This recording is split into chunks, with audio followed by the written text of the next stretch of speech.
श्री राधा रानी के पूज्य पिताजी, उन्होंने 108 बैलगाड़ियां भर करके हीरे जवाहरात रत्न सोना चांदी और ये सब सामग्री भेजी। कहां? ब्रजमंडल।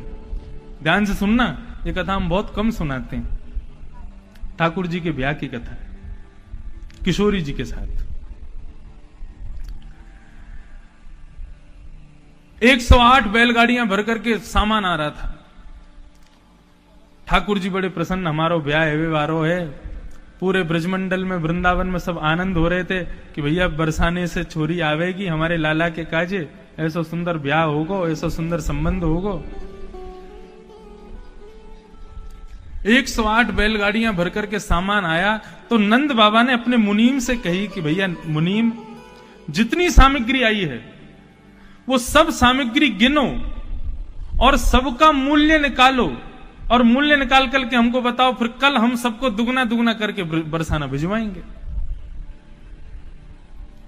मुनीम जी ने पहली बैलगाड़ी के ऊपर से जैसे ही वस्त्र हटाया और उस बैलगाड़ी के वस्त्र हटाती जो पहला वहां पर जो नग रखा था, एक रत्न रखा था, उस रत्न का जब उन्होंने आंकलन किया, उसका जब उन्होंने निकाला कि इसका कितना मूल्य है, उनको पसीना पसीना आ गए, दौड़ करके गए और श्री नंद बाबा के पास जाकर के बोले, बाबा, बोले हाँ, अभी हमने केवल एक बैलगाड़ी का कपड़ा उठाया है, उसमें से भी केवल एक रत्न उठाया है। उस एक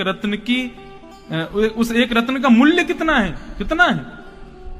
बोले आपकी 9 लाख गाय और आपके 84 आंगन। नंद भवन में 84 आंगन थे, बड़े बड़े। इन सब से युक्त पूरा वृंदावन भी यदि बेच दिया जाएगा तो भी उस एक रत्न की बराबरी मूल्य हम इकट्ठा नहीं कर पाएंगे।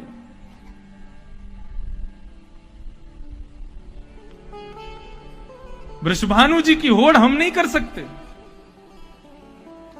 अरे आप एक रत्न कोई दूसरा रत्न नहीं दे सकते। 108 बैलगाड़ियां जो भर करके आई उनको दुगना करके कैसे भेजोगे? नंद बाबा बोले, सुनो, रिश्ता तोड़ो, मना कर दो।